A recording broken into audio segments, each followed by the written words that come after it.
everyone. So we are discussing previous year questions of the chapter evolution and the topic what are the evidences for evolution. In today's session we are going to discuss a very short answer type question of 1 mark which was asked in the CBSE board daily examination 2015. So the question is, state a reason for the increased population of dark colored moths coinciding with the loss of lichens on tree barks during industrialization period in England.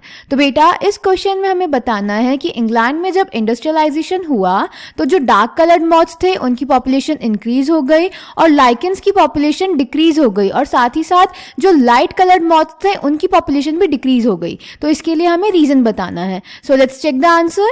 तो बेटा जब England में industrialisation हुआ तो pollution हुआ, क्योंकि industry बनेंगी तो पोल्यूशन होगा स्मोक और सूट्स की वजह से, जिस वजह से लाइकेंस का लॉस हो गया. क्योंकि हमें पता है जो लाइकेंस है वो पोल्यूशन इंडिकेटर की तरह बिहेव करते हैं, यानी जहाँ पे पोल्यूशन होगा वहाँ पे लाइकेंस ग्रो नहीं करेंगी. इसीलिए लाइकेंस का लॉस हो गया तो ट्री का जो बाग था जो पहले की लाइट था व्हाइट कलर का, व्हाइट लाइकेन की वजह से वो अब डार्क हो गया. और प्रेडेटर हमेशा कंट्रास्टिंग बैकग्राउंड पे मॉथ्स को आइडेंटिफाई करेगा. तो जब ट्री का बाग डार्क हो गया तो जो लाइट मॉथ्स थी वो इजीली विजिबल हो गई और जो डार्क मॉथ्स थी वो विजिबल नहीं हो पाई. तो इसीलिए लाइट मॉथ्स का लॉस हो गया क्योंकि उन्हें प्रेडेटर ने कंज्यूम कर लिया और डार्क मॉथ्स की पॉपुलेशन इंक्रीज हो गई. Clear? So the answer is predators will spot a moth against a contrasting background.